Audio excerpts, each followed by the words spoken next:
Hello, welcome. We are in Los Angeles, California. Pacific Business Group on Health Intensive Outpatient Care Program, along with Renaissance Health, with the Sustainability Academy series. Today we will hear from panelists from the medical groups who have implemented the Intense Outpatient Care Program. The first panelist group will be sharing building leading care teams. The second panelist group will be sharing the leadership within the care management team. Jonas from Renaissance Health, go ahead and kick us off. We've put together a panel that we're pretty excited about this morning to talk to us a little bit about their experience, their organizations, in building and leading care management teams of the future. So I'll do a quick round of introductions, then we'll ask each speaker to maybe just kick us off for 3 or 4 minutes, talk about their organization's experience with building their care management team. If there's an origin story, if there's a development story, if things have changed, lessons learned along the way, really focusing on how you put together and manage a leading care management team. So our first guest is Grenda Lee. Grenda is the Director of Ambulatory Care Management at St. Joseph Healthcare System. She's been in healthcare since 1997, SCAN Health Plan, CalOptima, now St. Joseph Healthcare. Most of her experience in geriatric and behavioral needs populations as a clinical social worker, spent the last 3 years overhauling complex care at St. Joseph, the last 2 of those being in IOCP.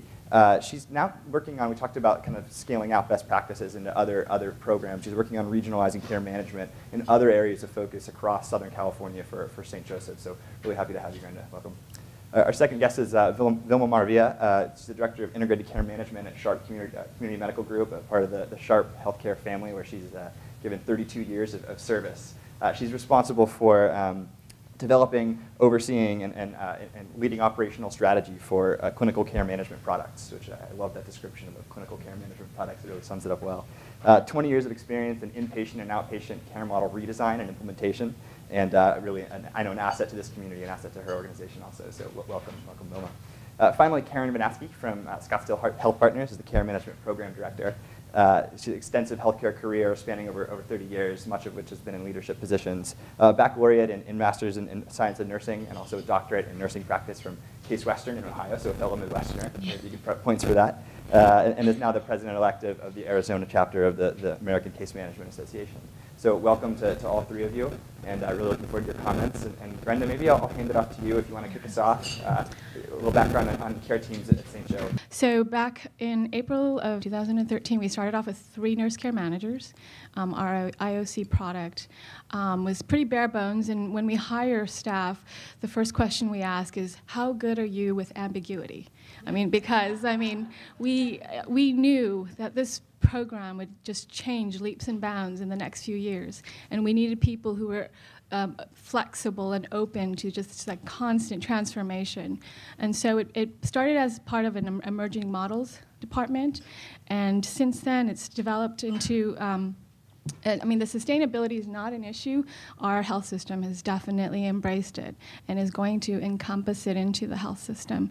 We have I want to say 8 nurse care managers now. We have 8 health advocates. We have 3 social workers and a pharmacist on the team now. The greatest impact was the increasing need for just that psychosocial support with these patients. These high-risk patients, we noticed that they really couldn't focus on just that medical treatment adherence when their basic needs weren't being met. So as we embraced more of this, really trained our care managers in supporting them in those psychosocial needs and integrated the social workers into the team and really helped the patient get those basic needs met. It gave them a little bit more motivation and focus in those treatment adherence areas in diabetes and CHF and all those high-risk diseases. So that's an area that we definitely have, probably impacted the patient the most. And then in that process also, we realized that one size fits all model was definitely not working either. Within each physician site, we found that the care managers had to really work with the physicians individually based on how the physicians' own personalities and within each site, a care manager really has to, as you work with the patients, you really focus on where the patient is at. Well, that's the same with the physicians. So we really learned to have the care managers focus on what the physician thinks is the most added value to that program, because that was the key to their engagement. They needed to see, what is that care manager bringing to my practice? What is that added value? And so in speaking to the physicians, once we had an idea of what was, really important to them, we added those particular interventions. We added, can we focus on the 5-star measures or the P4P measures depending on the patient population? Can we have the care manager set up those labs prior to the primary care physician visit, so when the patient comes to to the appointment, that all of those needs are met. So we've been really working on the patient engagement focus, as well as just really meeting the patients where they are. And then the pharmacist piece, in the last 3 months, we have a pharmacist who really helps us with the polypharmacy, the complications regarding some of our patients, and she's been really implemental. I mean, it's a very valuable but expensive resource, but the impact, and we're really trying to figure out if the ROI, as far as utilizing that resource is beneficial. But we're kind of tackling this really difficult population at many different angles, and seeing, at the end of the day, we'll figure out where the outcomes, end. But we're really doing our best to just support the patient at all the different angles. Vilma, do you want to talk a little bit about Sharp Community Medical Group? Yes. I think I'll start by introducing the Sharp Community Medical Group and just how we're set up.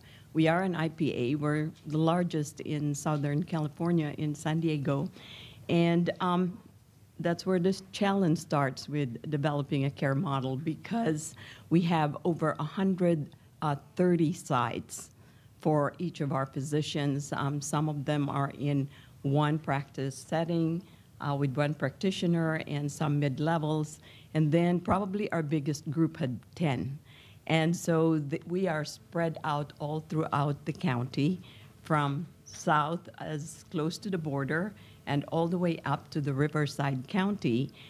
So we do have also 2 medical groups that are affiliated with us, which is the Arch Healthcare Partners and Graybill. So it just is a very complicated business model that we have to support. And all of our services for the MSO is centralized in the corporate building, and so are the nurses, and so our care management, and so we're not embedded. And to start this model, I ventured into this model because I know that this is where we need to be. With the advent of the Obamacare and ACOs coming forward with the type of challenges that we're supposed to deal with in an ACO setting, I thought this is not going to work, having the services outside of the practice. So this was our first foray at changing models, and boy, did I get into a challenge. So we started by changing the way that the care managers were practicing. Most of my care managers have been in SEMG for quite some time, because we do the traditional health plan model, which is very much embedded in decision-making about referral management. And yes, we do coordinate care. We assist with the physicians, but we also have an inpatient team who really are the face-to-face factor of the care management for us. However, in order for us to go into this model, I thought we need to collaborate. We need to pull together all this team in order to put all the pieces of the IOCP model into place and affect the quality of care and just the way we provide the care management to all the members. And here we are 2 years later, and I think that we have morphed. I think that we have improved our patient engagement, and we have improved our physicians' engagement. We started going out to the practices. We tried that. It was not very efficient because our practices were spread out, and so we could only touch so many physicians. And so what we tried to see is how about doing intake from the hospital side?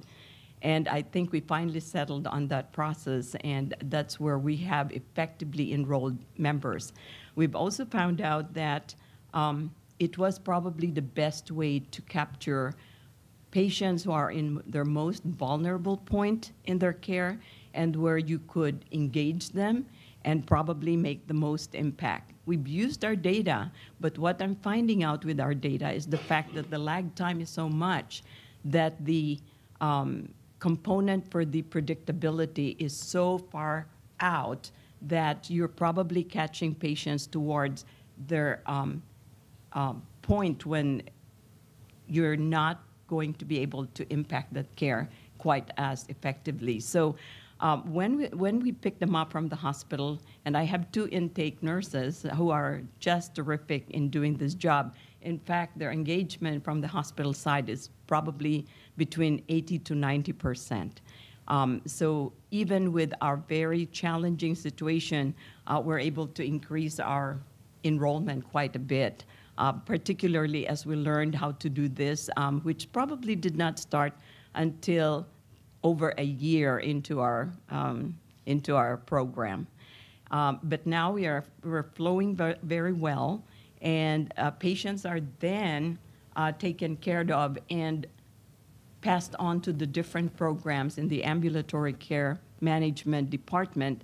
So it's not only that the critical group of 11 nurses are managing these patients, they are the super case managers, because all of these patients then go to the various programs within the ambulatory care. So if they need to be seen by the pharmacists, we have 2 pharmacists who are part of this team for medication management, for assistance program. So we do have the pharmacists look at their medication list if they are with polypharmacy, and we have some criteria that we use, such as if they have chronic conditions that are most likely to have a very complicated regimen of medications, then they are then seen by the pharmacist. And we've seen that doing the pharmacy consultation has really improved the ability of the patient to engage with you, because that's the most tangible thing that they see. They go, well, I feel a lot better. My medication had changed. I can now afford it. Somebody helped me. And from that point forward, then they try to get a lot more, how should we say this, coordinated with their care management, to the point that they'd call you before they go to the ER, before they utilize any services. And so it gives us the ability to assist them in navigating the system in a very complex IPA. Because even as they go to their specialists, they get referrals before they could get there. And so their care managers become the facilitator for all these processes. In that team, we also include LVNs. This is our first time to have LVN case managers. And we now know that there is a special place for the LVNs. They're very good at organizing patient appointments. They're very good at outreaching those patients who are due for the 30 days. And with a very simple algorithm on who to call first and how to triage those patients, it had worked beautifully. But of course, it is a task looking for a LVN with a background in case management. We just got lucky that there are some programs that CMMI is concurrently doing in San Diego County. So their program just ended in December, and we got lucky to have some of those LVN care managers available after that time period. And we're finding out that they are very good at what they do. Also in that team, I do have a nurse practitioner, and she does the high-level assessment and intervention on patients that are very complex. And she has done a terrific job of reaching out to those members who are not able to go into the office for the regular visits. And she's able to connect them back to the PCPs, patients who has not been seen for years by the PCPs. And it enabled us to get those patients back into the office, and it improved our ability to complete that assessment, improve the scores with HCCs, improve the scores with the rest of the other measures such as 5-star. So this, as everybody had pointed out, this has far-reaching positive outcomes this program has brought into the medical group, particularly for IPAs that are not so coordinated and needed that string to pull things together and make things work. Let's see who else is a member of our team. So we do have 2 medical directors with whom the case managers get involved in consultation and also reviewing of cases, particularly those with very complex clinical situations. And they've helped a lot in also coordinating with the other specialists where we have patients that need that care coordination just beyond the PCP office. What happened this year, too, is the addition of the bidirectional communication lines in our EHR. We didn't have that for a very long time, and so it's very difficult to engage PCPs. They have very busy schedules. They see patients on the dot 15 minutes, so to be able to get to their offices and be part of that team is quite a challenge. But with our bidirectional electronic communication, we've found out that we don't necessarily have to be with the patient during the visit. We've established rapport with this patient. All we need to do is flag that physician and say, you know, your patient's visiting today, we're case managing him. And so here are some points that might be helpful during the visit, just in case they forget. And so I think that had improved that communication lines and eventually really improve our engagement with the physicians. Karen, do you want to tell us a little bit about the process at Scottsdale, the team at Scottsdale? Sure. Scottsdale Health Partners is a joint venture between the Scottsdale Health System and the Scottsdale Physician Organization. They came together and formed Scottsdale Health Partners. It has over 630 physicians, over 100 primary care, and most of our primary care are similar. They're in independent practices, some in solo practices. Our largest, again, is they have 10 primary care in that office, and they're spread out over the northeast area of Phoenix in the Scottsdale area. And about a year ago, they started their care management program development. And so my team's been doing a lot of team building because we were all new a year ago to Scottsdale Health Partners, and we have a really great group. Our care management program has 2 branches. One are the transitional case managers. They follow patients in the 3 hospitals in that health system and see any one of the SHP patients every day. They see them definitely on admission and then see them as often as they can after that. Sometimes they're down for procedures. You know how that goes. And then they do phone call follow-up, and they work with the inpatient team to make sure the plan of care is intact and followed once the patient leaves the hospital. And they work closely with the second branch of our care management program, which is our care coordinators. Our program, our IOCP model is called the Comprehensive Care Coordination Program. And the care coordinators, we train them and embed them in our physician practices. And the majority of them are medical assistants, but I do have an RN and a social worker on board. But we really all work as a team. And I think a piece of technology that helped us build that team strength really well is we use a HIPAA-compliant texting system. And so we are all, the entire team is in this one texting group. So no matter where one of our team members are, we all know if they have a question because our text message goes off, so they could be in front of a patient and get an answer on a resource that they may not be familiar with really quickly. And it's just built this synergy amongst our team. It's really great sharing of information and practices. And they can do rapid improvement. If something's not working right in the communication or in the process, they fix it right there in a couple of text messages. They don't wait to fix it. So they're a really dynamic group. And that's really our model, those two branches.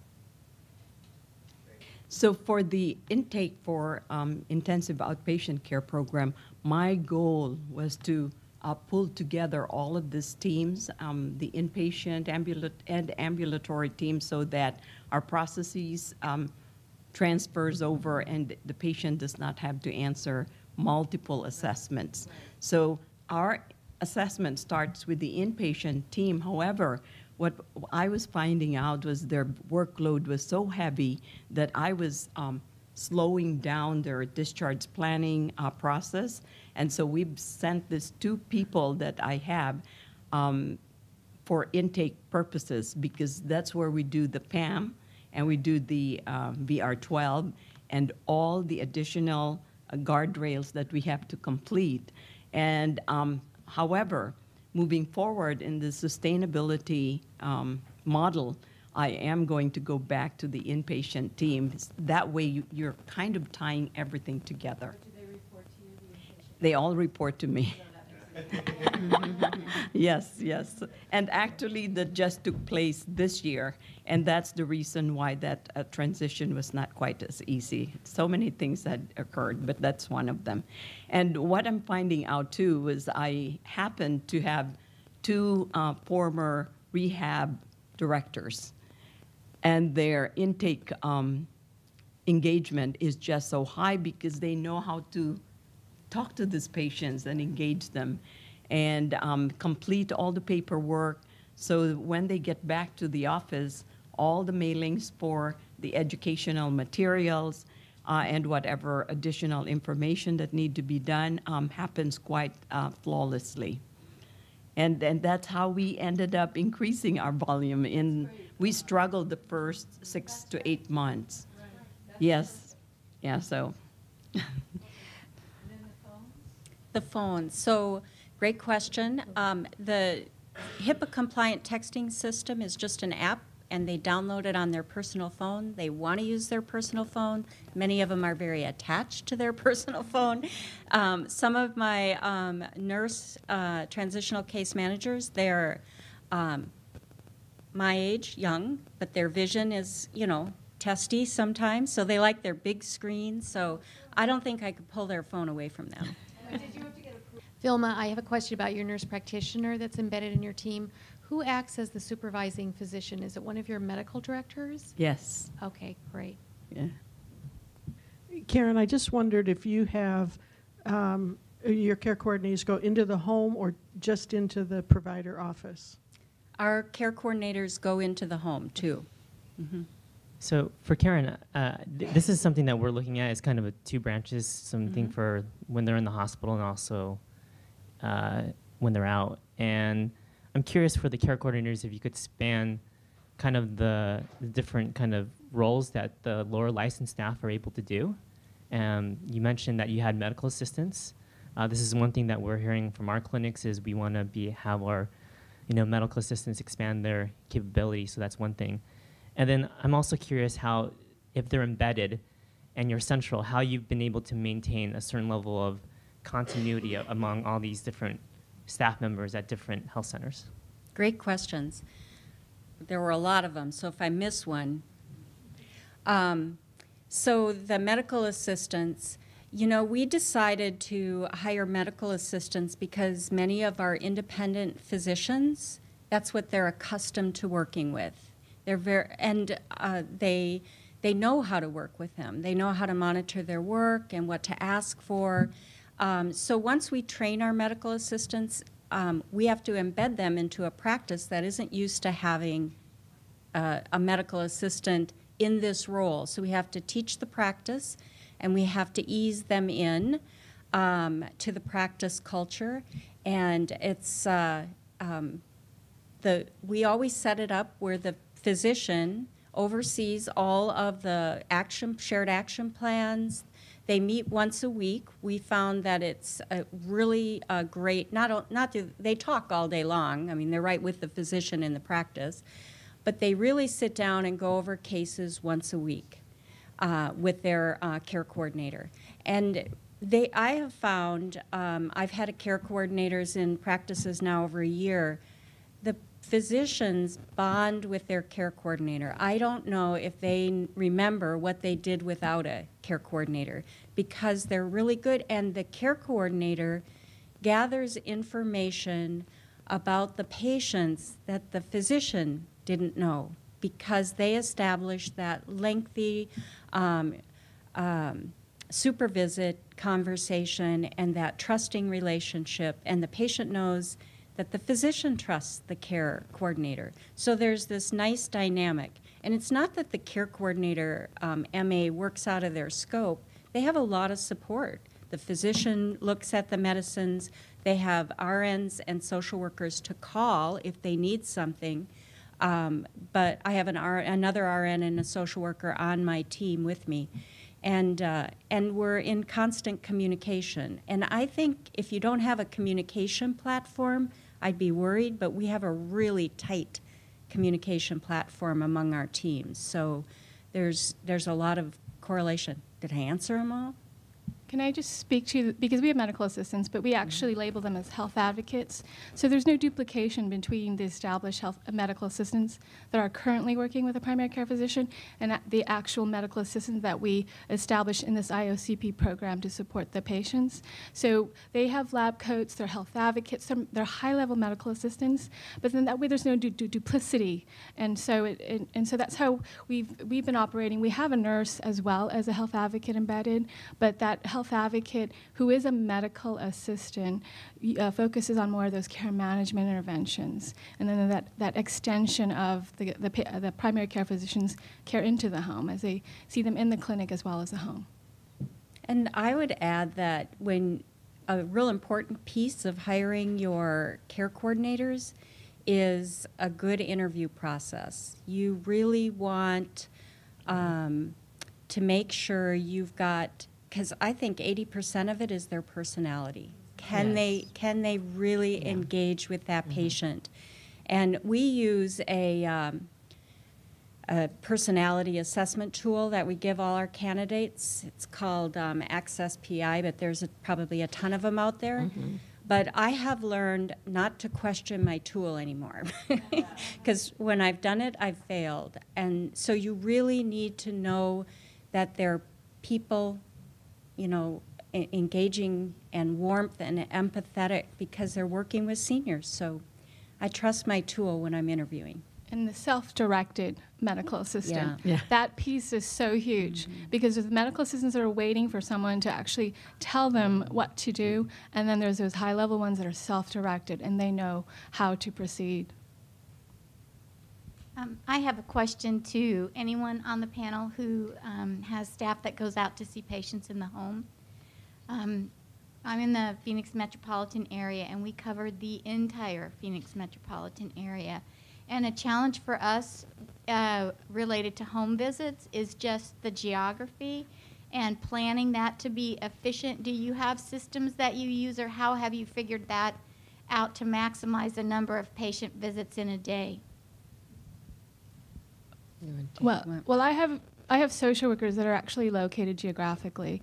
Of course, the care managers, if they feel there's a need, a home safety evaluation, the nurse care managers will go out to the homes, and they're actually geographically located too, and then the social workers. And so within Southern California, we're spread across South, Central, and North, and so the geographic piece of it. And then there's areas that it's like a catchment area. If they're outside of that catchment area, that home visit is not warranted. You know, we just don't have the resource to have someone drive out, pay someone for 4 hours to drive to a patient's home. So that's something we have to consider as well. But that geographic assignment has been really pivotal.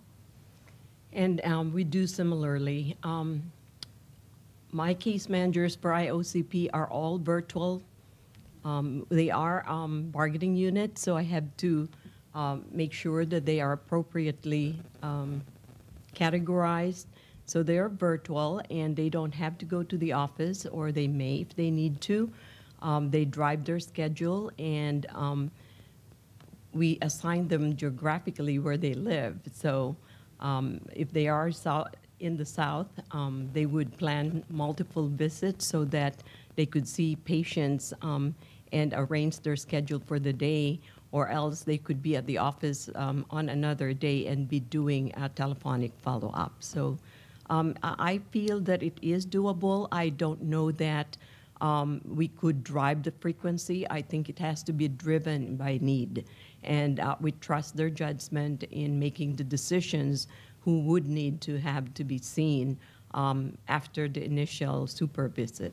I think we do the same. I know we text each other before we do a home visit, so we know the address, exactly where we're going. So I can see where all of my team is, because for security reasons, they text me where they are and the vehicle that they're driving and the license plate, because we were trained by a Scottsdale officer. He came in and did a great security training. But so we know where everybody is. We haven't found the home visits to be too taxing on our time. In fact, we find them almost invaluable as far as the information and the insight we get on a case. We can sometimes change the direction of a case with the PCP just because of what we're seeing.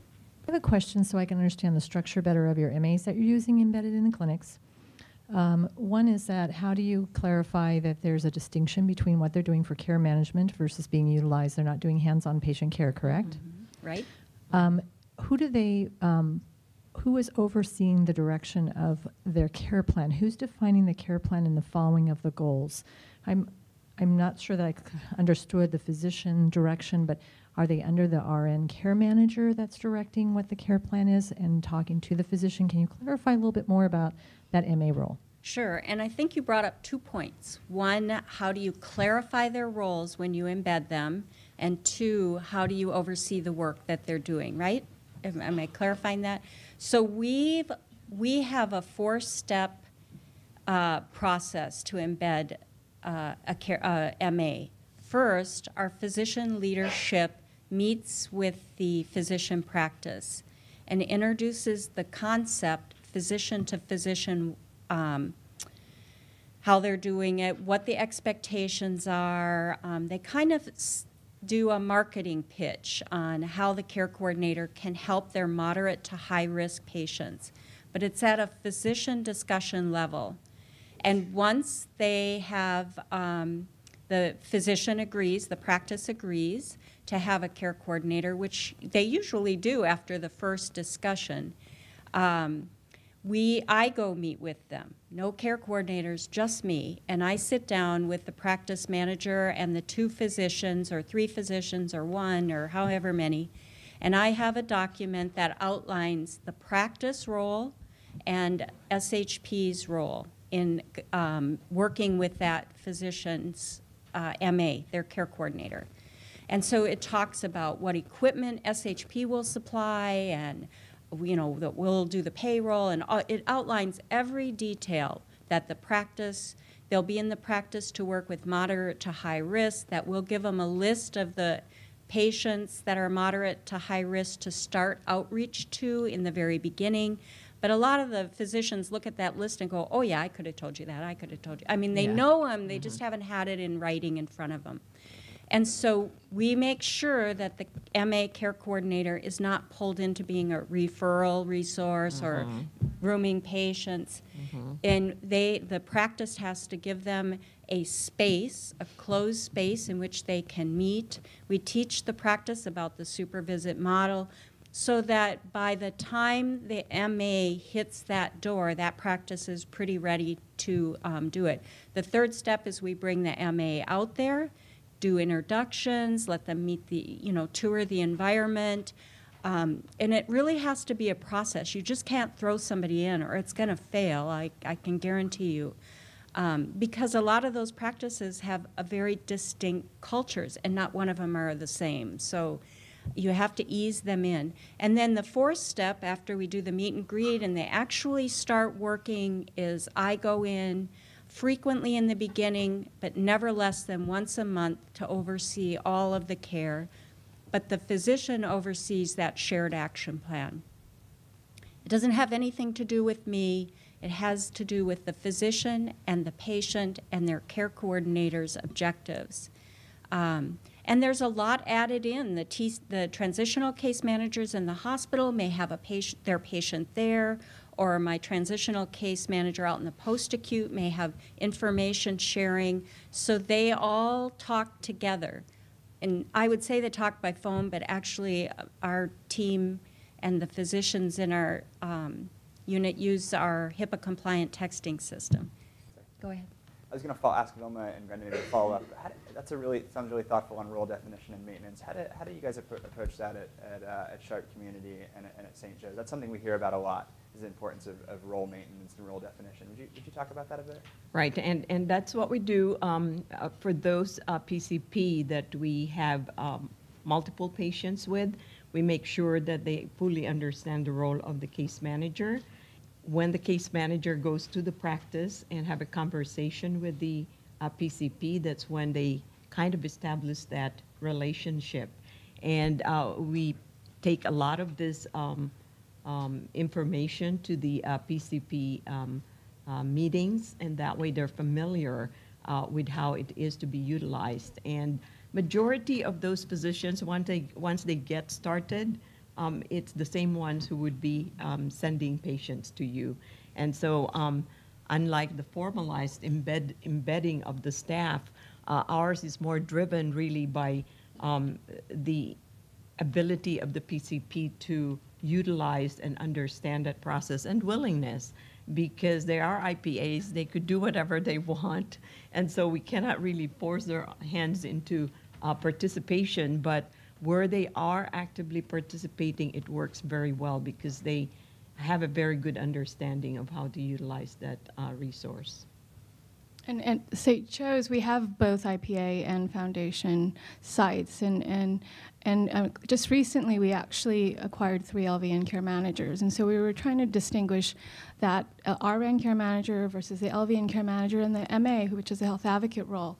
I mean, it was, there's a lot of enmeshment and overlapping of different tasks and interventions. So, I mean, just recently, I'm speaking like this week, we actually broke down all of the processes of our program, all of the IOCP processes, from the surveys, administering the surveys, the patient outreach, all of those processes, and clearly defined the scope of practice for each particular licensure or role. And then we also listed all of the care management interventions that may occur, and also did the same, RN versus LVN versus MA. MAs can't do assessments, they can't develop care plans, and so we really just listed them all, had a discussion amongst the team, talked about the scope of practice, and so we put it on our staff to practice clearly in their scope of practice. We don't put it on the physicians to understand it, nor take that responsibility, only because we're embedded in so many different sites. So when we're there with the physicians, we follow the direction of the physicians, but we ensure that our staff know their scope and stay within that scope, and we make sure that we continue to educate them in that, and so that's where we've been working on most recently. Great, thanks. This question is for Vilma. So it sounds like you have 2 people that are in the hospital that make the referrals, and so they do the initial paperwork. But then at that point, they drop off, and you then assign them to a different care manager to follow them? So they would do a warm transfer to that case manager. They actually, all of our case managers, we get their business cards with their pictures, and that way the patient kind of gets an idea who they're talking to, and then they would try to do that warm transfer, especially if they know ahead of time who's taking some of those patients. It had worked, and they kind of give them an idea of what happens after they're transferred to the case manager who's moving forward will be handling them. Okay. So it becomes the regular case manager. In that case manager, they may see at some point in time if they require a visit in the home or at the hospital again, if they happen to have some procedures, or even in their nursing home, because we do follow patients in the skilled nursing facility and at times even at alternative living arrangements. Okay. And you don't have any issues with a patient sort of refusing at that point being transferred to another case manager once they're discharged? Very few. Okay. Very, very few. I think the two nurses who are doing the intake in the hospital has to do a very good job of ensuring that that handoff is set up and that they fully understand this process. And a very, very small percentage of drop-off. And the care managers then are just basically touching them telephonically then? They do telephonically, or if they require a visit to the home, they do that too. Okay. And this is for the rest of the panel. So when you speak of your staff, are they only doing IOCP, or do they do other things like plain case management, ACOs, disease management? Do they do across the board, or is it just the IOCP program? So I'll probably continue on with mine.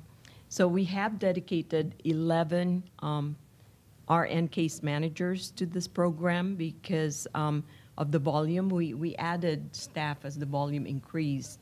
And they are dedicated to IOCP, but the patient could be sent to the various programs. For example, if they have a chronic condition and they require the self-management coaching very structured in the disease management arena, what the IOCP case manager would do is make very clear to the patient that she's handing her off to the disease management manager for that expertise of talking her through her chronic condition, coaching them, and that at that point the disease case manager would say, you're now going back to your primary care manager.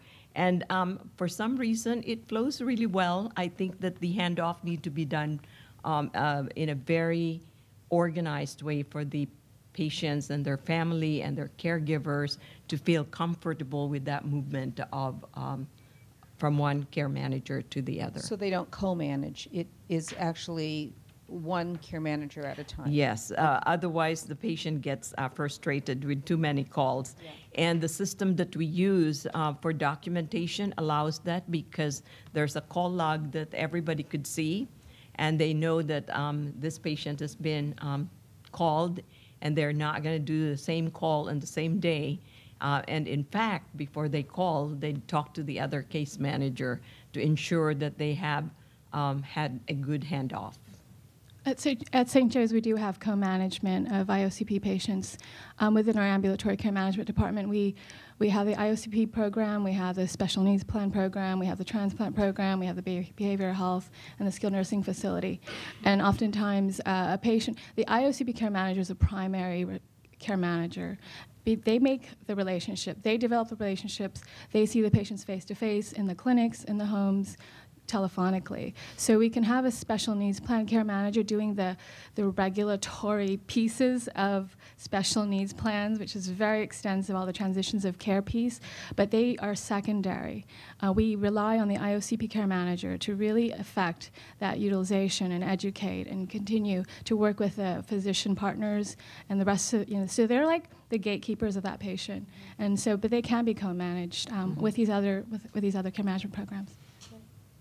And we are strictly the IOCP program, our care coordinators. Yeah. Okay, great. Thank you. Additional in the audience, or maybe while you think, I'd love to hear from anyone on the panel really how you approach integrating your teams in problem solving. So how you take frontline staff and integrate them in process improvement, problem solving, the kind of work that maybe we do in this room, but how do you take that home and get feedback from the front line? We have a weekly huddle with our IOCP team. And so, I mean, the communication with the team is they are the advisory council They are the boots on the ground. So as far as processes, as far as challenges, they know it better than we do in the management. And so, they are really a pivotal piece in developing the processes. Whenever there's a challenge with a physician, the authorization piece, there's so many pieces to care management. They bring it to the table, and we dialogue, and we discuss, and it's just a constant little tests of change, and so there's everything we do, we say this is just we will continue in this manner until we find something that works better. So nothing is set in stone with our program. And we do have a regular team meetings. It happens weekly, and they have agenda items prior to, and that way there could be a case review or a process review, or just really sharing some of the challenges they're meeting, and to gather information from anybody else who might have had encountered a similar situation, and to learn from each other. And for my team, we use a lot of the lean process tools. So we huddle and we process flow. I think we have a process flow for everything. Now they're really good at it. So they process flow and send it to me now. But it's an aha moment when you start to write out the process and they're both talking about what they're doing and they're both doing something different. And to me, it's really important to decrease that variation in their practice patterns, because sometimes they'll just think things up that, oh yeah, it's supposed to be done that way. And when you get them all together, they're all looking at the care coordinator going, where did you hear that? So we clarify a lot of things and process flow map it out so that they have talked through it, they've seen the process, and they are part of the process. So that's worked very well for us. I think the challenge is if you have the commercial product patients and the senior Medicare Advantage versus the Medicare fee-for-service. You want to have one process, but depending on the population, you really can't have one specific process. You really have to speak to that particular population. Just to follow up, Karen, how often do you meet with them, and do you do it on site or on the phone for these processes? Because they're so spread out, we do little mini webinars. So it works better for us, and it decreases their travel time once a week. Once a week? Yeah. And do they last about an hour? Yeah. I have a question for Vilma. So are the inpatient care coordinators part of your team, or how did you develop that relationship if they're not? So they are part of our team. They all belong to one division under me. And so we do have common meetings so that they know each other's processes. And what I'm trying to do now is really make sure that those processes ties in from one point of care to the other. And we do readmission rounds every day. And so I make sure that everybody is in that round and get very comfortable, socialized in with each other so that the handoff becomes easier. When you've seen each other, you talk to each other, even if they're in the hospital and you're here in the outpatient, at least that you're able to be comfortable problem solving even on the phone or by face-to-face electronic capability. So that's what I'm trying to establish. And I've just been doing this for the last year because that's when the inpatient started reporting to me. So I'm hoping that we could gain some processes that are common for the inpatient and the outpatient as we move forward. For example, our process of utilizing an evidence-based tool to score that patient for acuity in order to place that patient appropriately in prioritization for resourcing. It starts with the inpatient because they're the first one who sees that patient. And the scoring occurs back in ambulatory, and the assignment to the case managers for post-discharge follow-up happens there. We use the BEST 13. I'm not sure if you're familiar with it. Great. So we're probably in the closing moments of this panel. It's been a fantastic discussion. Any final thoughts from any of the three of you, or each of the three of you, just as we wrap up? Maybe just a summary, a parting summary for your colleagues. We just have been just trying to embrace change and know that, I mean, this is like a brave new frontier. We're kind of approaching it that way. We are open to just the constant changes and demands. And we know that, you know, we are having to think outside the box. And so I think, if anything, it's just really allowing the people on the team to really help navigate this particular program, because they really speak and touch the patients on a routine basis. And so they really have an understanding of, you know, where the heart of the patient is at. So just really leading on them has been really pivotal for me. Well said. So I think the critical part of the challenge of care management will have to be patient engagement, however you do that.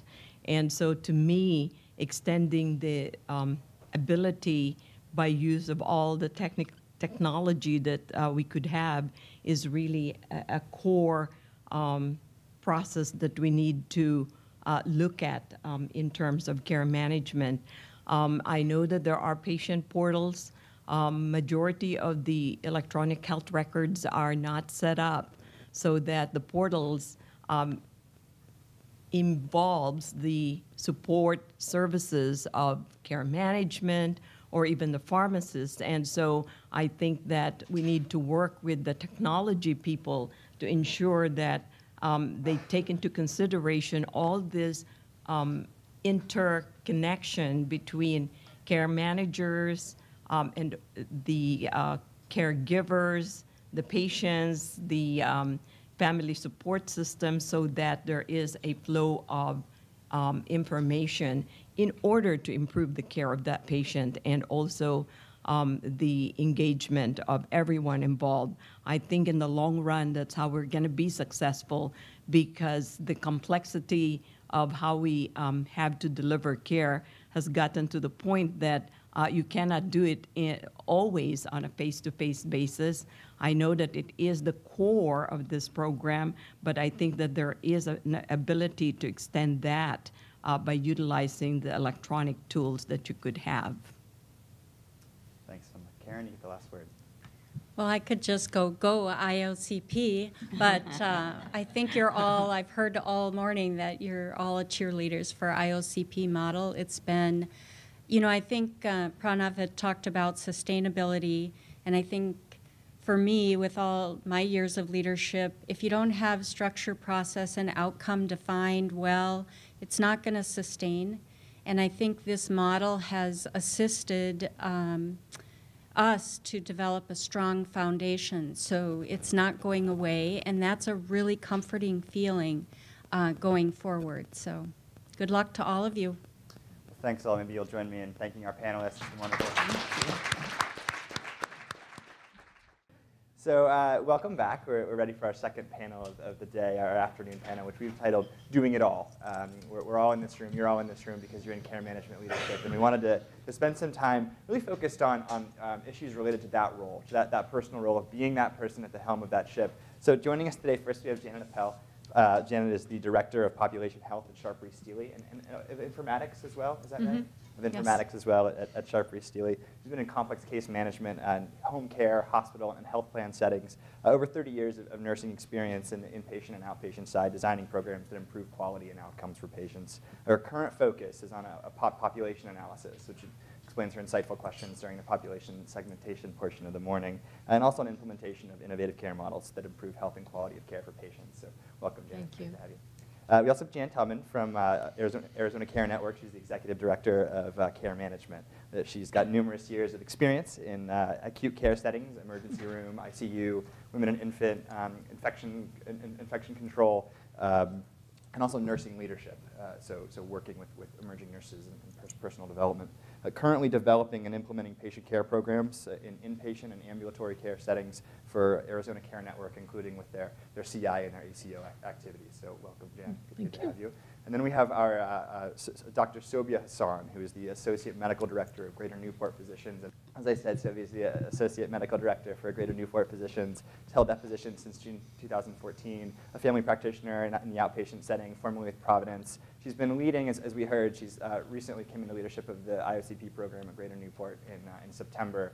And I think you heard from her team earlier, the turnaround and the dramatic improvement she's wrought there. In the entrepreneur world, we look for the hockey stick growth curve, and Sobia has increased. She's a Wave 2 participant, Greater Newport's a Wave 2 participant, but has increased patient population by about 8-fold, 7 or 8-fold since she took over. So really dramatic sort of an increase in trend, and a wonderful, wonderful addition even at the last minute to our panel. So I guess maybe I will open now up to the panelists. Would love to hear just your opening thoughts, a few minutes on crucial elements of care management leadership, maybe a little bit about your organization and the genesis of care management at your organization, and then whatever you feel like is best to share from there. Hello, everybody. So a little bit about Sharp Steele. It's the oldest multi-specialty medical group in our region. We're a foundation model, which means our physicians, there's over 460 physicians, and they all work for the medical group. They share an electronic health record. We have a portal in which the patients can make appointments through. They can look at their lab results. They can communicate with their physicians. We have 21 locations, although they offer the patient, in most cases, the ability to get most of their health care needs met under their one location. So there's an urgent care and a pharmacy within the locations, PT usually, there's specialists and PCPs and labs. So the setup of Sharp Steele makes it easy to succeed for our care managers. We have a robust care management program that's been in place, well, for a long time. There's been care management activities for a long time, but I guess for the last 5 years we've had a care management program in place. We have care managers that are embedded in the offices, as well as care managers that do telephonic work. Many of our people work from home. Some people work with us in our downtown office, and the others, again, work in the physicians' offices. And we have a multidisciplinary team. So we have some social workers that work with us, and we have MAs that work with us. We don't have any LVNs, actually, that are working with us right now. But we have a lot of RNs, many RNs, and we have a wonderful project manager, Scott, if you know him, which really helps to kind of coordinate the program. And very crucial to our success is our data analysis team. So there's about 9 or 10 people now on that team, and they actually are located right with us in the downtown site. And it's been wonderful for us who work with them because we've learned so much about data and how to interpret data and what we can find out with the data. And we've been able to really look at our outcomes on a monthly basis and really always be aware of what's happening. So I'm very proud to work for Sharp. It's a very wonderful organization to work for, and they really set us all up for success, which is important. We have about 2,000 employees on our team now. I think there's about 70 employees, around 70 employees that work in population health. And population health started about 4 years ago. So we went from me, and then I was given Chris over here, my manager, with her diabetes nurses, and then we grew to a group of 70 people. So we're very lucky to have the backup that Sharp has for us. They support us. The question was about success, right? Essentials for success. Well, I do believe that you have to have a clear vision, a really clear vision with a commitment and a belief that you want that vision to succeed. With the vision, you also have to have clear goals with benchmarks or a report card, as we call it, so that when you set up your vision of what's going to happen, you're able to say how you're going to measure it and where you want your numbers or whatever it is you're measuring to be. And we do that very well at Sharp, so they help us. They have entity goals, and we try to keep our vision in line with their entity goals. And when you keep your vision in line with the organizational goals, you have a lot more buy-in from physicians and senior leadership. So I think that's important. And then once you have a commitment to that, you have to give a consistent message down to the staff, and you have to show the staff that you're committed to it and that you believe in it. that's very, very important.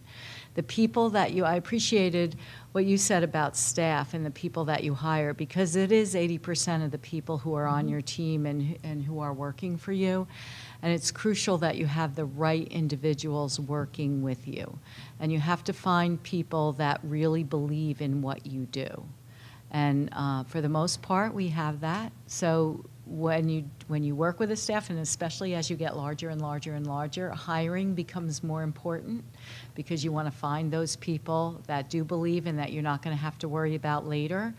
You have to work with the people who are on your staff because there's always a few that don't really get it or don't really want to believe in it. And so you have to work with those individuals to try and find them the best place for them to work. Because sometimes if you have certain individuals on your teams, it does impact how successful you are if they don't believe in your vision, especially if they want to go against your vision. So I think that's important in leadership that you're able to recognize that. We believe in transparency, and that comes from the top down, and internal accountability. Sometimes that's tough for everybody involved. We use our data team to help us with that transparency and help us have that internal accountability. And we really monitor what we're doing on a monthly basis. So we're not only looking at our progress towards our goals or our outcomes, but we also look at our efficiencies, we look at our productivity of our staff. We look to see that they're making the calls they need to make within the timelines that they need to make it. Scott does a wonderful job of producing monthly reports to make sure the assessments were all done, that the PAM tool was done. And, you know, sometimes staff doesn't like that at first because they feel like you're looking into their business and you don't trust them and that, you know, they can't work as an autonomous caregiver. But you really have to work towards them knowing that you're helping them with these reports and this data. And they usually do come on board because when you're showing them how many people are in their caseloads, how many people are being referred to them, how long it takes them to make their initial call, how many letters go out in a timely manner, when that PAM score is done, sometimes they're not even aware of what they're doing and the organization of their caseloads and how they're completing or not completing their work. And so sometimes when you give them those tools, they actually do better with their caseloads and they become more proud of what they do because it's showing what they're doing and they're showing how well they're doing it. So it's really getting that clear vision down with your goals to the staff, having them believe in it, giving them the tools to support them, and then having an ongoing, honest evaluation of what you're doing and how you're doing.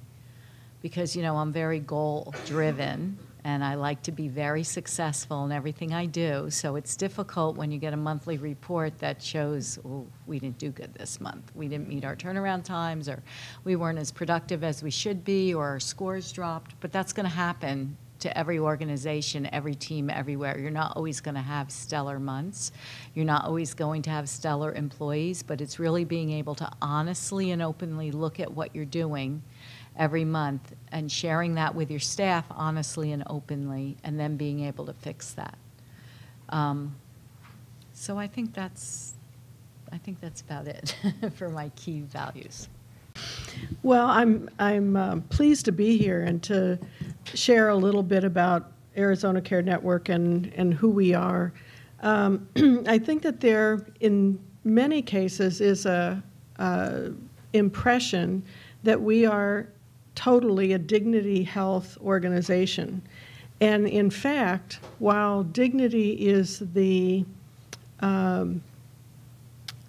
mother company, is that a good way to put it? The actual company that Arizona Care Network is jointly owned 50-50 by Dignity Health and Tenet Health. So we have a very interesting organization because we have a for-profit and we have a not-for-profit. I understand why a lot of people see the Dignity umbrella. We do purchase a lot of services from Dignity Health. And so if I send out an email today, my email is jantaubman@dignityhealth.org, so it's very confusing. And it's very challenging because you can imagine that if you are a company that is funding 50-50 the organization, you don't like your competitor to be thought of as the only owner of the organization. So it's something that we are always watching for and having to kind of tread lightly on. It's one of the challenges that we've had around our presentation, if you will. We were just formed a couple of years ago. We started to provide care coordination back in 2013. We had 3 nurses that were actually contracted from United Healthcare Optum, and they did everything for the first basically 9 months or so. When I came on board in December of 2013, we started to hire, and in fact, I was mentioning earlier to somebody that the first photograph that we have of the team, and this is every employee in our company, there were 14 people. Mm-hmm. And just in January of this year, we took our second picture, and there are 48. So we have grown significantly, and most of those people are our care coordination. We are about 28 people. And that is just our direct care coordination team. Our social workers, our 2 pharmacists, 7 nurses, and 15 community resource aides, or what other people are calling coaches or navigators. We have, when I started, we had a population of about 30,000 lives that we were providing care coordination for. We are now up to about 120, I think, and we're projected by the end of this year to be closer to 200,000. So we are just consistently about change and about growth and about challenges. But overall, when everybody was going around this morning and talking about their organizations and employees, you know, it is the same for us in that we have people who they just love what they do, and they say, you know, this is the first time that I feel like I'm able to do things the right way. So I think we're on a good trajectory. What I think about what's really needed for growth in an organization like this is, we talked about it this morning, it's the ability to deal with ambiguity. When I'm interviewing somebody, I always tell them, you know, the good news is that we are kind of a startup company. We don't have a lot of bureaucracy. We don't have a lot of policies and procedures and stuff in writing. The bad news is we're a startup company. We don't have a lot of policies and procedures and guidelines. And to a large degree, especially for that very first year, we felt like we were kind of flying by the seat of our pants. You're making stuff up kind of as you go, and you have to be comfortable with that. You have to feel okay, and your team has to feel okay. I think it was Grenda that was saying in the interview process, you need to find out how comfortable people are around that, and I wholeheartedly agree. I think that, in fact, one of the things that's on our radar is to really start to change or build some structure around our interview process and our orientation process. Almost all of these 28 people that I hired in the past year, I oriented. And so I have my little spiel, and you know, that you do, and you bring people on and they get trained on this and that and whatever. But now we really need to put some other structure around that and make sure that we have certain components that we can then actually follow that person out into the field and check off and make sure that they really have it.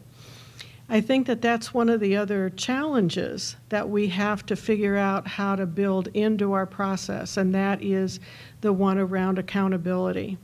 For us, we use Optum Care Suite as our electronic health record, and good or bad, it is, it's what we have.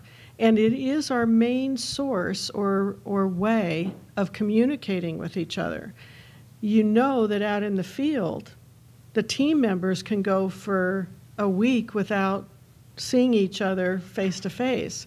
And so we have to make sure that they are documenting not only their requests for a task to be completed, but when the task is completed.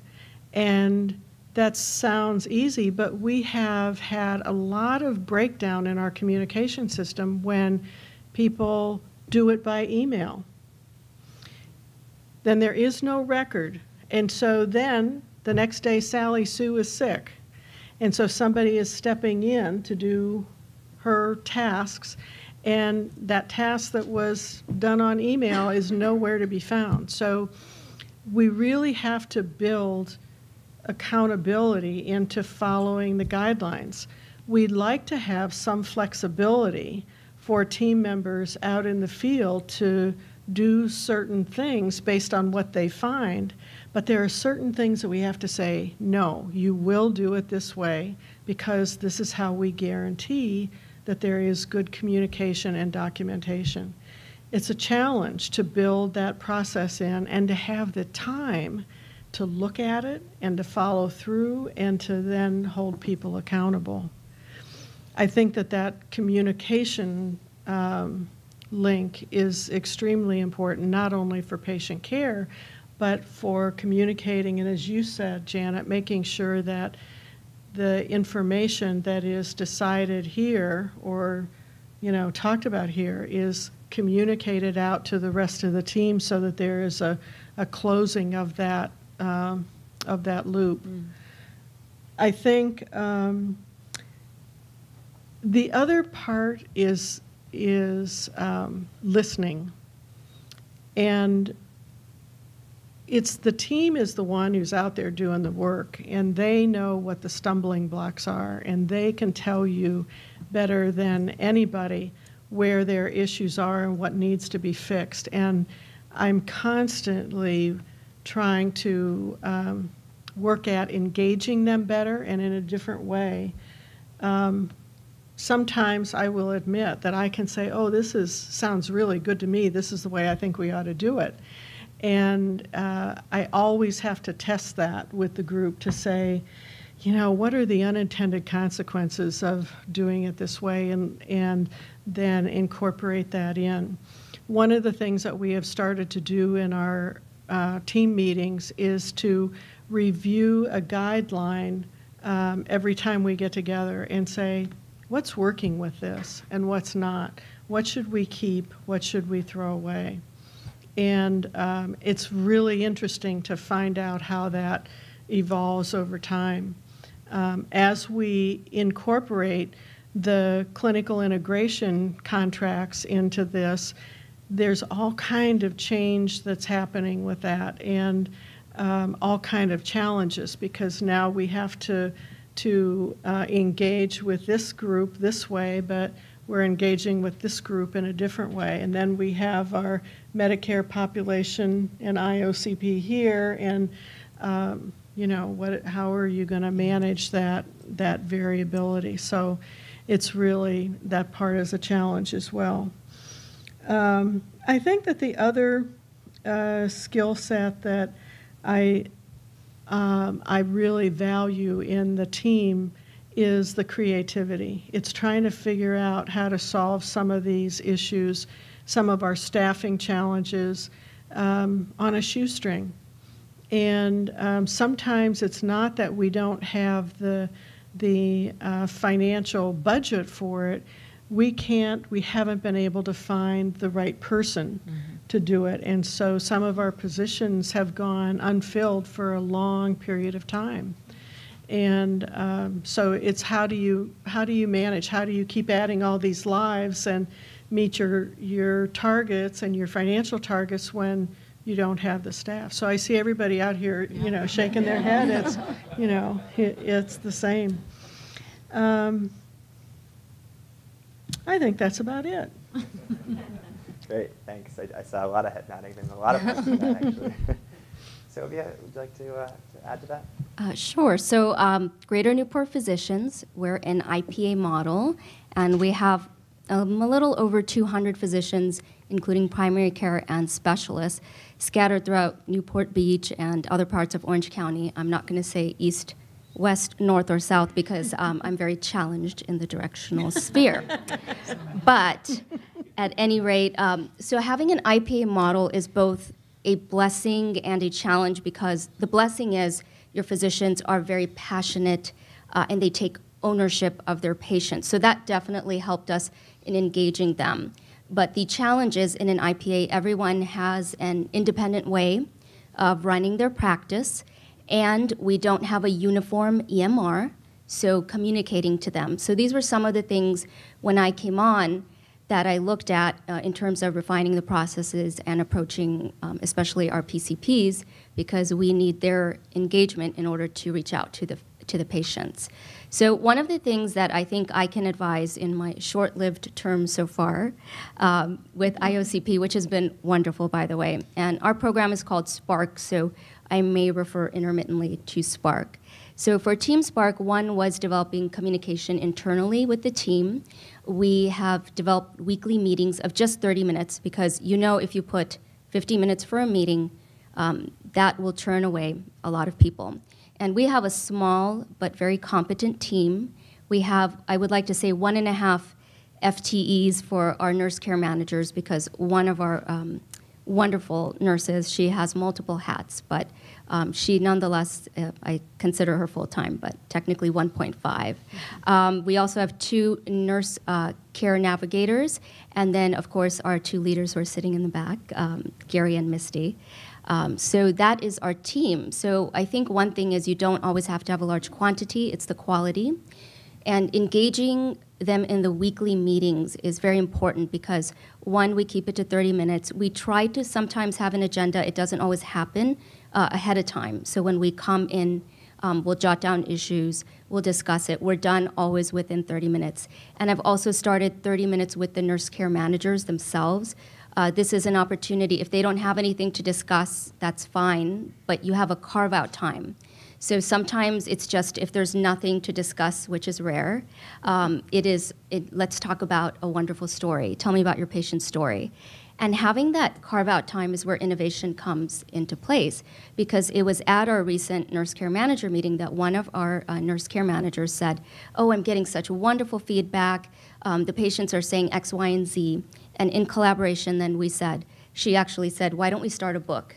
We'll start a book, we'll write those comments." And I said, that's great, because any healthcare provider loves to hear the positive. And then we thought about, what about letting our physicians know?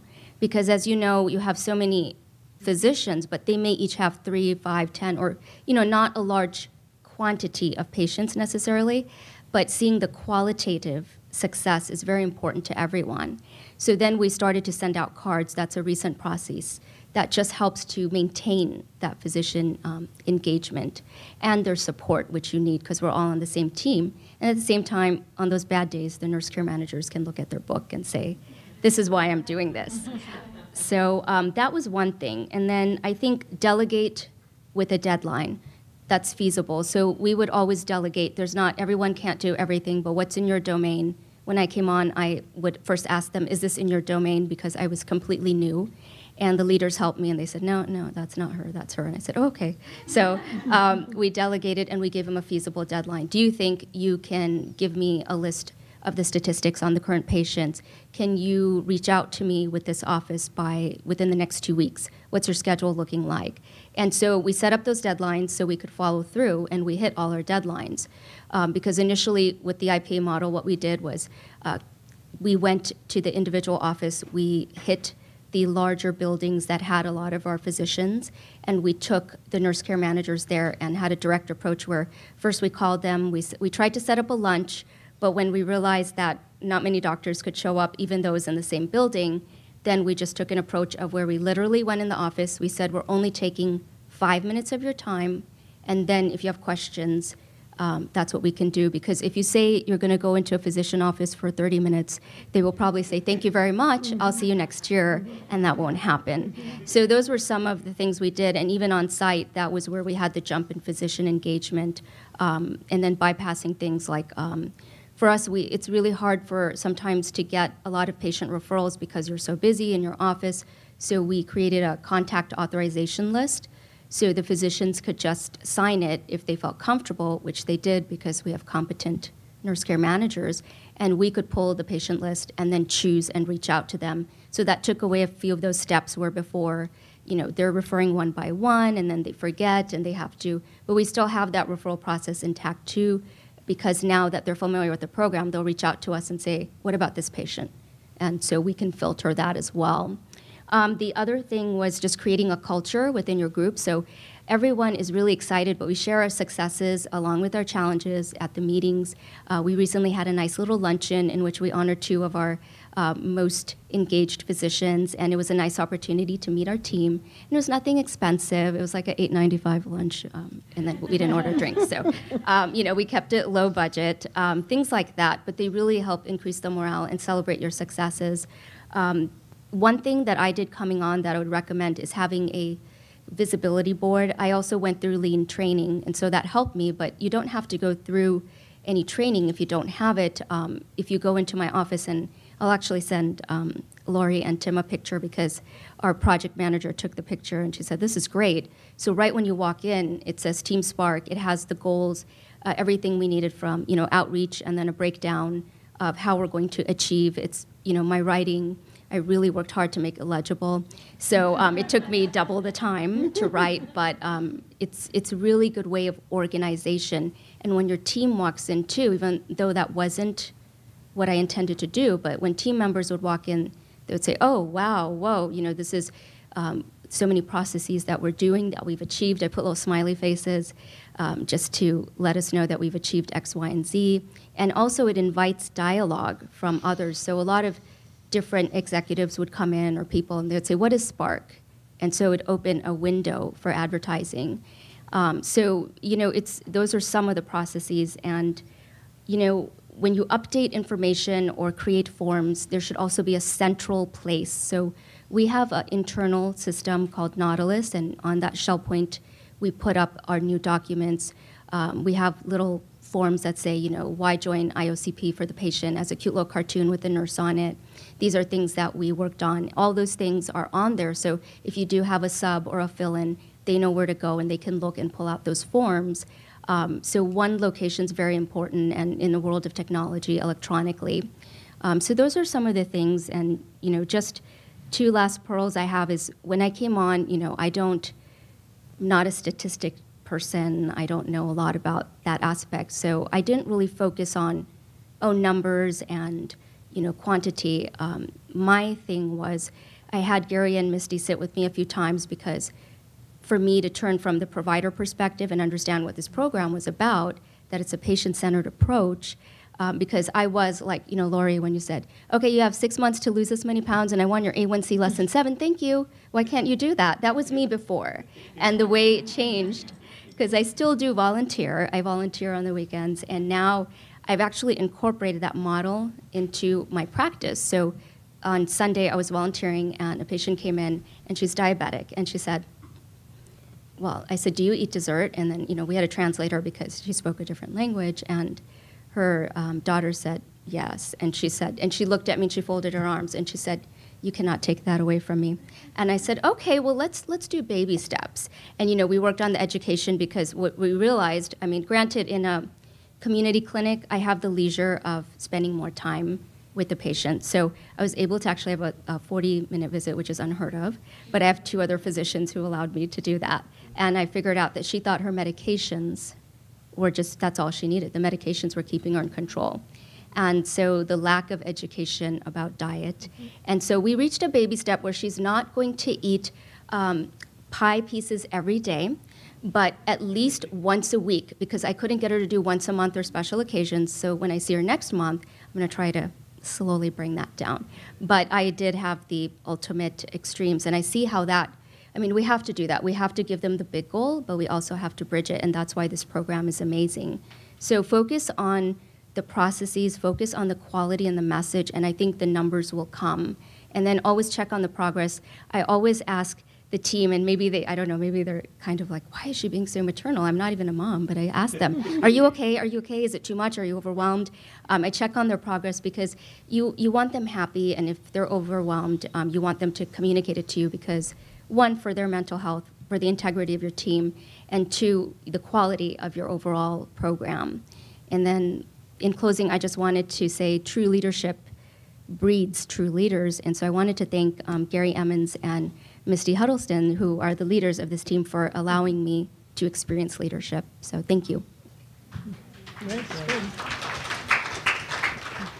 Nice. So I will open it up to questions. Maybe I think there will be mics floating around. Maybe in the meantime, I want to just maybe go from something Sylvia said. How do you care for carers on your team? How do you get in front of burnout? Acknowledging the strain that is involved in this type of work. What's your strategy there? And Janet, do you want to start maybe? Well, it's something we talk about all the time. How do we make our nurses and our care coordinators feel like they're doing a great job and they're rewarded? It's difficult sometimes. We try to acknowledge them at as many committee meetings and meetings that we can. We try to invite them to high-level meetings, like one at a time, so they can kind of see a high picture and they feel important and they see the positive things about what they do. And recently, we were just talking about a strategy where we go one-on-one to the nurses and the care coordinators and actually have lunch with them or happy hour or something and kind of talk to them about what they're doing and what they really think, because that's happened a couple of times in the last 2 months where we just happened to be one-on-one with one or two of our staff level nurses. And we found that we got such a positive response from the time that they spent with us and just listening to what was going on in their caseloads. Because we work all over the place and we have such a big team, especially me, I don't get to see all the staff level people anymore. So I think we're going to try to do that. And we also, we have a lot of rewards at Sharp as an organization that you can write people up for. So we are committed to writing up our staff for as many rewards as we can. And we've won many of them, so it's been very positive for the team because they feel like they're on a special team. So that's helped.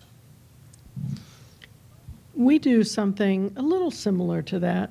At our team meetings, we start the meeting with kudos and let team members actually pat somebody else on the back. Mm-hmm. I frequently get an email from one of the team members that says, you know, Jane really did a great job with so-and-so, and I always take those and then read those at the meeting too. Mm-hmm. The other thing that we do is that we have a segment in our meeting where we ask one of our CRAs, it's rotating alphabetical order, and they share some kind of a resource so that everybody is always learning, and that resource then is built into our online resource book that we have that's really a living, breathing document. The thing that I think is important, it's good information sharing, but we've noticed that the CRA takes a lot of pride and energy in presenting that and enjoys being up in front of the group, and I think that that's another way to be able to recognize them. The other thing that we do in that same segment is we have one of the care coordinators present a case. And not only is it informative, but very often we get other input from other team members that said, oh, I had a case like that, and this is how I solved it, and it's a whole other learning experience. And again, the person who's presenting is kind of in the limelight, and I think that they really enjoy that. The other thing that we have done at times is that we have taken one of our team members to one of the board's committee meetings, so the quality committee or the utilization, or the actual board. And I think that that really is a great thing for them to be recognized in that group. And all of our board committees are 75% physicians. So for a caregiver, that is a really nice thing to be able to present in front of them. I think I commented on this, but basically at our weekly meetings, I ask each of the members of our team, granted we have a smaller team, so they have designated time, that are there any issues, concerns in the processes, anything you'd like to comment on? And sometimes they do, and so then we try to figure out a collaborative effort in order to address it.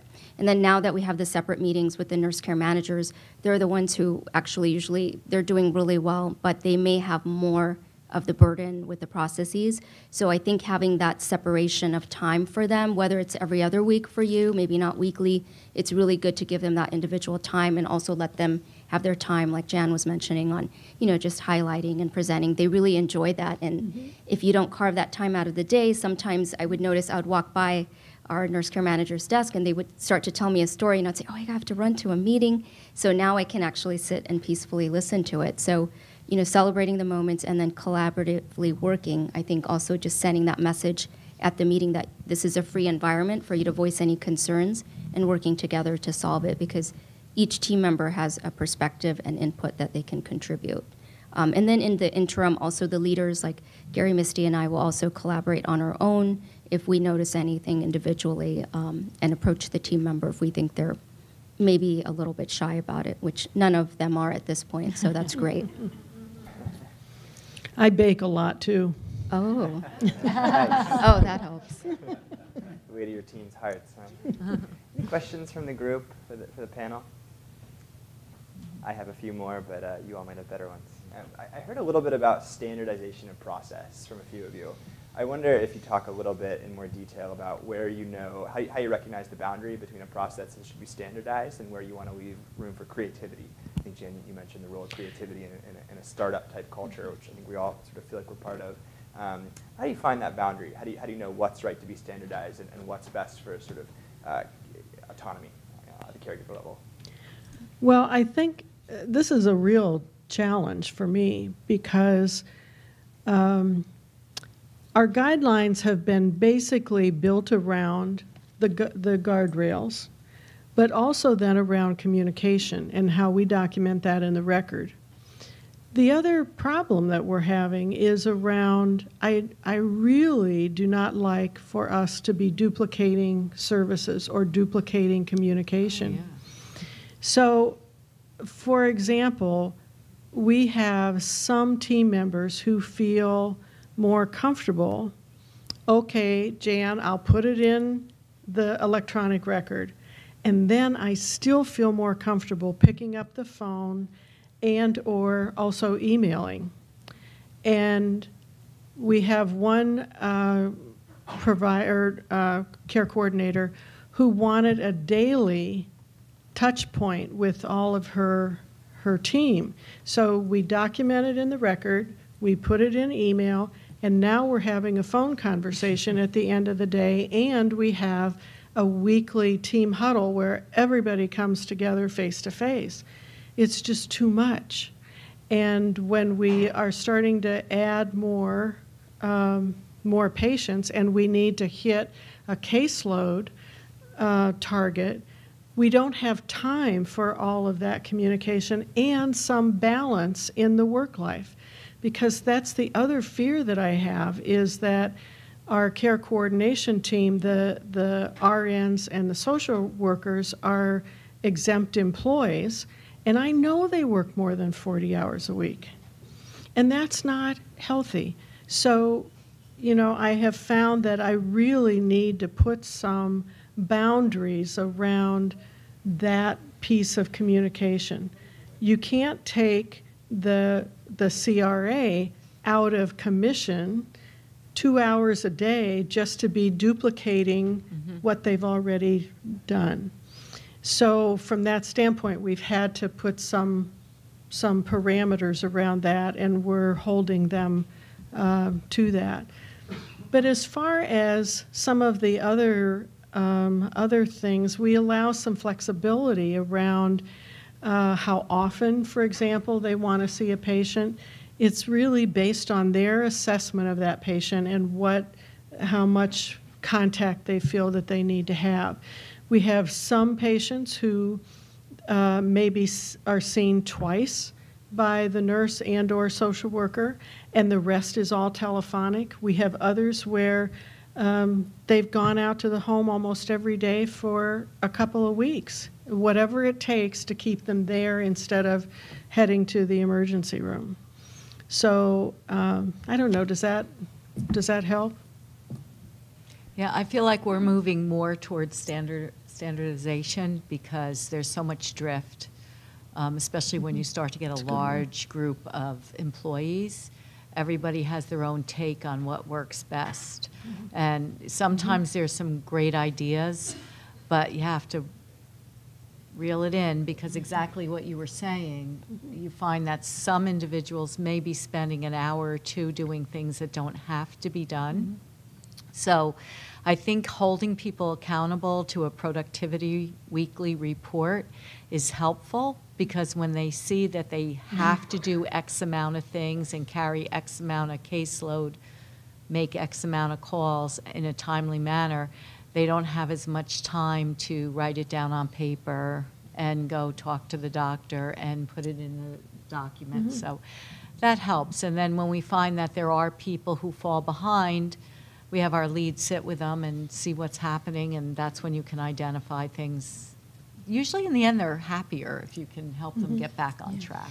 You know, but there's a lot of duplication of services. Interestingly enough, I think I'm seeing maybe a little bit of a trend insofar as the care coordinators who are coming directly from a hospital program, hospital experience, versus those that have had home health or hospice or care coordination, ambulatory care coordination, where they are used to working and trusting individuals that they're not seeing, face to face, where a hospital-based or experienced nurse is much more used to having that visible control. They know when something is done or when it's not done. And so it feels like they need more reassurance when they're not having that close contact all the time. You're shaking your head. Same thing. Yes. Absolutely. Yeah. And they need to understand that it's okay to take some time in achieving goals. That goals are long-term, whereas in the hospital, they're used to, really working on getting those patients done and complete and out. Yeah. We have all of our care managers are non-exempt, and that's a subject of discussion. I'm just curious as to how people are they exempt, non-exempt? How are you justifying that exemption status? That's something that I think I'd like to kind of take back to leadership and try and kind of justify that need for exemption. Well, that's interesting because I have left that decision up to MedProvidex HR. So they have established that the RN and the social worker are exempt positions. The community resource aides are not. They are non-exempt. And this presents somewhat of a challenge as well because it's not like there is a time clock and they come into an office and you can tell when they go to lunch and you can tell that they leave at 4:30. So that presents a problem that makes me very nervous. Yeah, but that's the reality. They punch in and out, not the supervisors, but the staff do. So I might even flip that question to you three. You talked about knowing that folks are clocking in more than 40 hours. How have you in your careers and now sort of monitored, Pranav talked about that fourth relationship with yourself. How have you monitored your own engagement, your own potential for burnout? How have you stayed engaged? How have you remained connected to what drives you to do the work and struck that balance? Because I imagine there has been a balance. There's a balance? There's a what? or maybe there isn't. Well, I love what I do, so I'm always, if I'm not working, I'm thinking about work, or I'm looking at my emails or thinking about strategies. I mean, I think they hate when I come in the morning. I was thinking last night, and I have a whole list of things. But I'm passionate about what I do, so I don't get burned out because I love it. Plus, I've really developed close relationships to the people that I work with, so I don't feel burned out. I don't know how you feel. No, I don't feel burnout either. In fact, I have had many jobs in my career that I have really enjoyed. And I would say that this probably, though, has been the most fulfilling just because of the work we do. And when you have team that is so engaged with you and you see the outcomes and you start to really be able to demonstrate the difference, it just feels like great work. I think, too, that you have to, the balance has to come in different ways. So I take a lot of vacations in the summertime to get out of the heat, and I find that when I get out of town, then I can disengage more. And it helps when you have a team that is in place that you feel comfortable with, you know, stepping back and saying, I know that they'll make good decisions. So it works. But I do worry about the staff because yeah. I think for me too, I haven't experienced burnout yet, but I hope not to. One is, I think, just being organized. I always write something down, you know, I have a little book or sticky notes all over my monitor for the things for the week to help me. So that's something helpful and in my little calendar. But also I do exercise. I think it's important, whether it's, you know, meditation or actual physical exercise.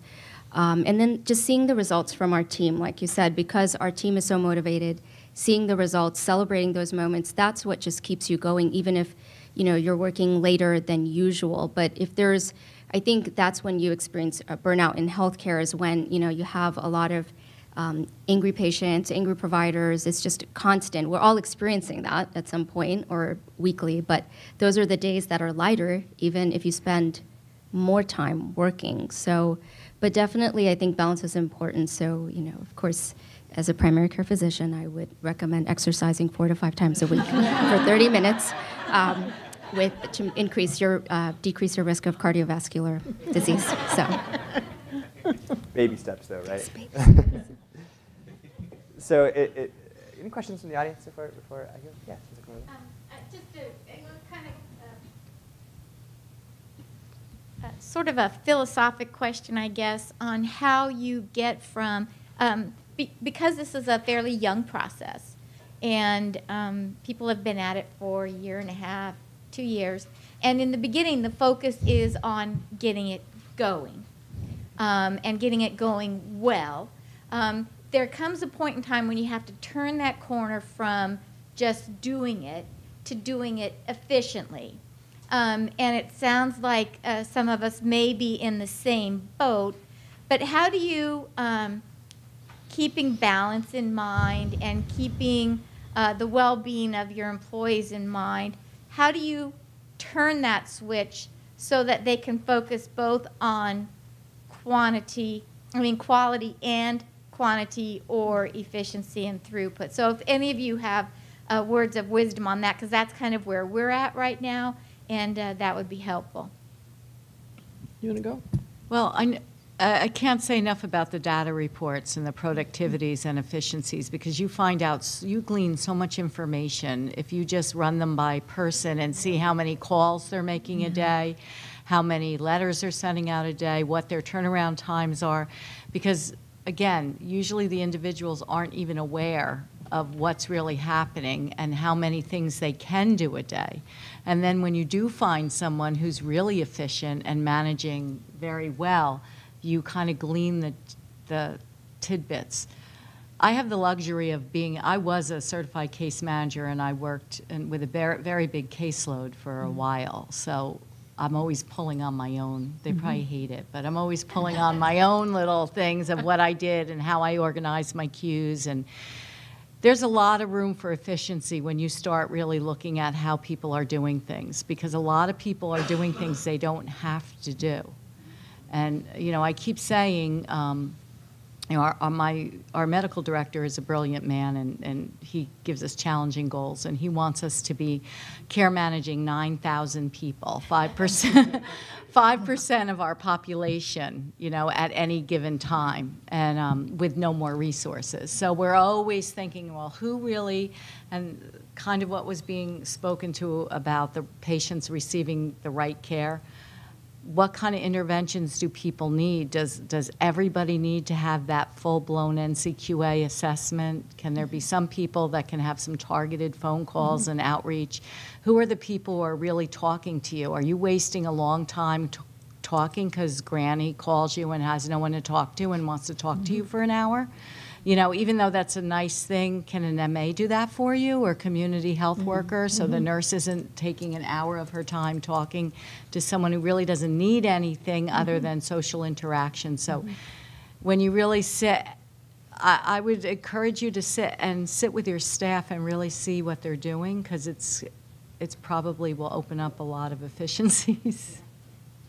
I don't know. Well, and I would say, too, that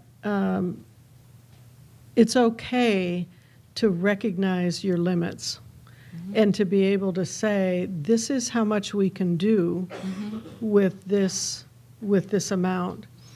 We recently have had the gift of being able to put in place a care coordination manager and a community resource aid supervisor. And that is such a gift to me, because I was having to do all of that operational piece, which doesn't give you any time to look at the data. We had data, but you have to have time to look at it, and then you have to do something with it. And you have to then go back and track to see if they've done anything with it. So I think that you just also have to realize when it's time to be able to bring in additional resources, or to get agreement that you're not going to be looking at this, or you're not going to be doing that. So it's a matter of, I am blessed to have a leadership team that supports this work and is willing to give us the resources that we need. And we have good data to show that, it's making a difference. So that helps. For us, we don't get the wonderful the official data reports, which I think would be very beneficial. So that's a very good idea. But we do report out, each department does report out how many, for instance, the navigators, we reached out to X amount of people at each meeting. This is how many potential enrollees, disenrollees from the nurse care managers. So each department, so to speak, is doing their job, but we do check. For instance, when we got our new nurse care manager, she collaborated with the other nurse care manager, and they do have a little checklist of protocols and procedures that they created themselves, and then they always work together and discuss what works better, because in your own department, you know better, nurses, physicians, whatever you do, and you can share that idea. And I think because there's not this hierarchy, everyone is feeling like we're all together, we're all in a team. So I think sharing is very important, and that's why if you carve out that time to do that, and then creating, again, if the process is working for one person, they should share that and then make it some sort of document which is accessible to other people, so it's not just lost in discussion.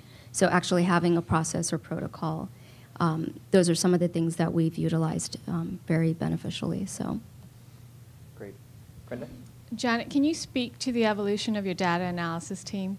I was salivating at the thought of a team of 9 data. I mean, it was just...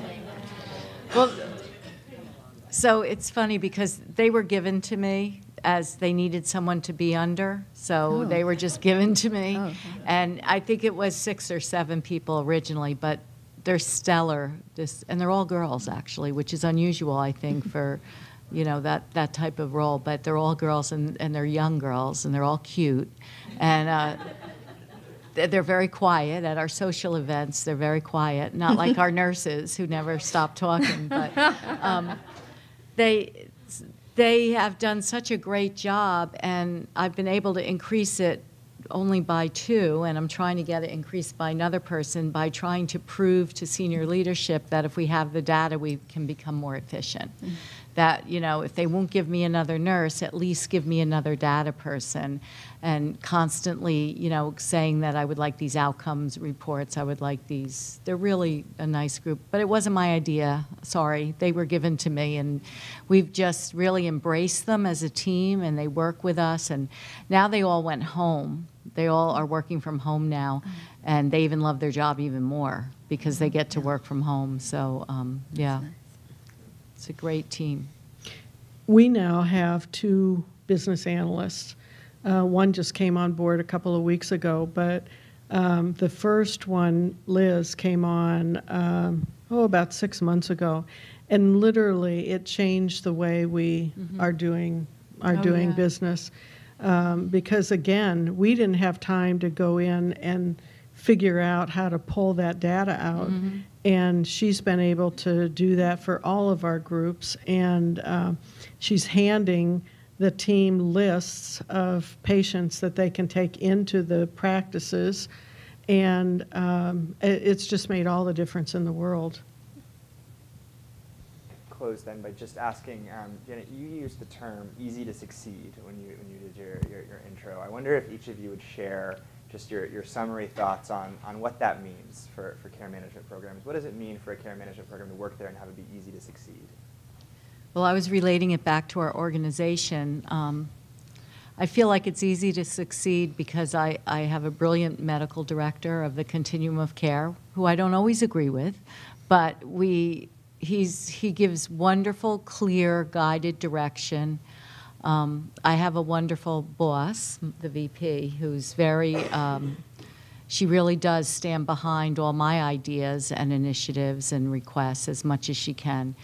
And I've been able, as you mentioned, I've been able to develop a leadership team. So I have Chris as a manager, and I have Scott as a project manager. I have a manager of the data department, and then we have supervisors that really do the day-to-day operational stuff with the nurses and the care coordinators, which suck up all your time. I do believe in mentoring people that you work for to be leaders, and we breed leaders in our department. In fact, they all want to be us. So it's always like, you better watch out, someone wants your job. But we hire very strong people, and I think it works for me because I have a strong personality, but I like having people who love to work and want to excel, and so it makes it easier for me to be successful. I would piggyback. I agree with everything that you said, and I would also say that I think that it is helpful to spend some time actually talking about and developing a culture, determining what it is that you feel as a team is important, and then fostering that and helping people to grow in that direction. We have spent a little bit of time this past year giving some communication tools to the staff so that we talk about how to turn a complaint into a request and how to have the real conversation. And they have found that very helpful when it comes to interacting with a team member, especially when you have more community resource aides that are non-licensed, that are working with licensed people, and how do you balance that difference, and how do you communicate in a way that that they feel is appropriate and allowed. And I think that kind of culture or education does help to build a specific kind of culture where people respect each other and feel safe communicating with each other. And so I think that that's a helpful tool. I think you had mentioned earlier having a strategic plan, a strategic direction, and be very clear about where it is. Our organization has done that. We last year developed a mission and a vision and our strategic objectives, and I think that helps to keep you on a pathway to being very successful and to directing your resources to the place instead of kind of willy-nilly. It's easy to go off on a tangent because somebody brings in a good idea, and it is a good idea, but if you can't do everything at once, let's stick to the plan, work the plan. I think they took my first two, but no. I agree with everything you both said. And then I think the key of creating a conducive environment to also add is everyone should feel comfortable also because at times you dissect processes and it may not be a positive, it's something this person came up with and it was great, but it's not really going to work. So having that environment where you know that you feel like an equal, you feel like you're a significant person, you can also take those challenges to differences. Because I myself, in the beginning, I got really excited and I presented a lot of stuff and the team looked at me and they just looked at me. And then I knew that this needed to be modified. But because of the respect and the equality, there was never this feeling that one person, I didn't even know who the leaders were till later. So I think that's very important, and sometimes it's overlooked because when you have the hierarchy, then the person who may have wonderful ideas may not feel comfortable bringing out those ideas, which may be phenomenal. And the final thing is I think it's really important to celebrate, just like we're talking about baby steps with patients, to celebrate your baby steps on your team because on healthcare it's also qualitative. So celebrate that and encourage your team, because sometimes they may feel like, oh, so-and-so and so-and-so has X, Y, and Z, but you need to also focus on what you have. So that's all. Great. Thanks. Well, this has been a fantastic discussion. I really enjoyed it. I think I can speak for everyone else, too, and thank you guys for sharing. You're welcome.